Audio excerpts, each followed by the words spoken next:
नमस्कार मित्रों। हम आज एक महत्वपूर्ण औषधि के बारे में चर्चा करते हैं जिसकी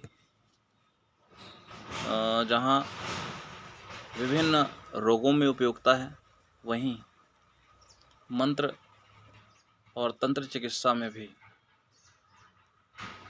तांत्रिक सिद्धि में भी यह बहुत ही महत्वपूर्ण भूमिका निभाने वाली वनौषधि है।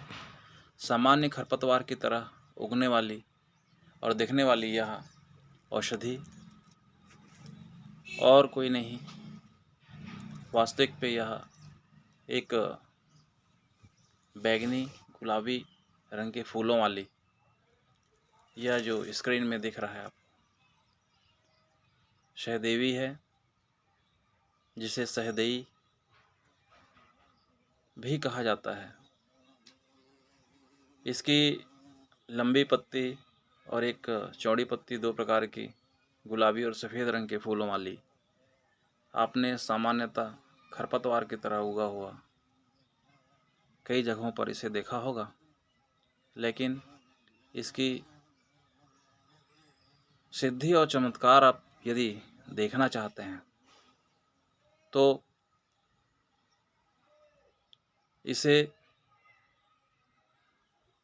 इसके पौधे को आप अधिक मास के पूर्णिमा या अमावस्या जो हर माह में पड़ने वाले पूर्णिमा या अमावस्या को घर पर लाकर किसी गमले में यदि हम उसे लगा दें तो निश्चित तौर पर इसके चमत्कारिक लाभ हमको देखने को मिलेंगे। इसके पौधे को लगाने से नकारात्मक शक्ति का शमन होता है। वहीं पर किसी प्रकार से घर में कोई व्याधि हो या कोई दोष हो तो उसे भी दूर करने में यह साधारण सा दिखने वाला पौधा बहुत ही लाभकारी है। आयुर्वेद में सभी प्रमुख जड़ी बूटियों में से एक अलग ही महत्व मिला हुआ है। इसे देवी की उपमा मिली है, तो निश्चित तौर पर जैसे देवी की उपमा मिली हो, वह बहुत ही सिद्ध, अपने आप में परिपूर्ण एक चमत्कारिक औषधि है। इसका उपयोग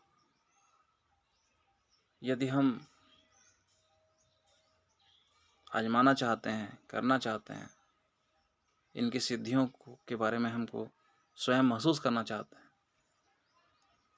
तो अधिक मास की पूर्णिमा या अमावस्या या हर माह में पड़ने वाली पूर्णिमा या अमावस्या को यदि इसे एक दिन पूर्व चिन्हित कर लें उस पौधे को और उसे हाथ जोड़कर निमंत्रित करें कि हे देवी, हम आपको सम्मानपूर्वक अपने घर पर स्थान देना चाहते हैं, ले जाना चाहते हैं, और दूसरे दिन सूर्योदय से पूर्व स्नान आदि करके उस चिन्हित पौधे को गंगा जल से शुद्ध करें, नहलाएं और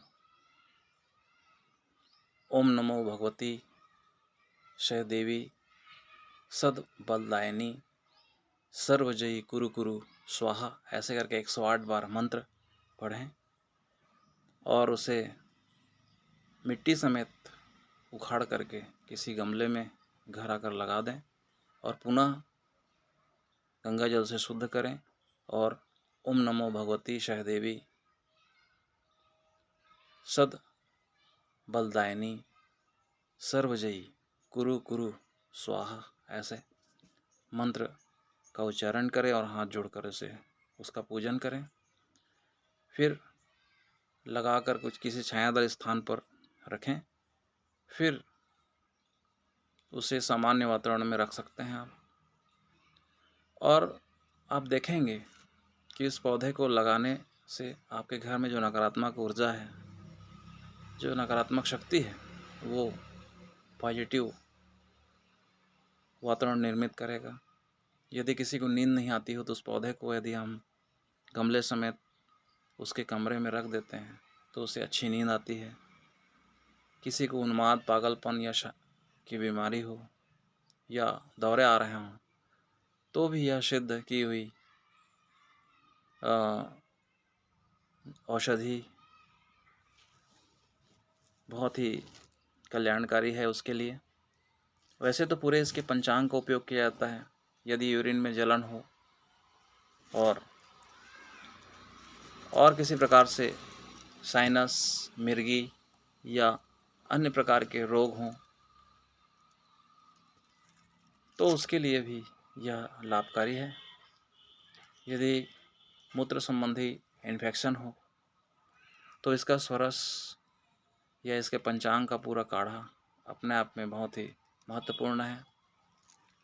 इस प्रकार से हम देखते हैं कि नकारात्मक शक्तियों को शमन करने वाला या साधारण सा दिखने वाला औषधि महत्व का पौधा अपने आप में बहुत ही महत्वपूर्ण है। हम इसका सम्मान करें और इसे लगा करके बहुत सारी शक्तियों से, बुरी शक्तियों से हम बच सकते हैं। धन्यवाद।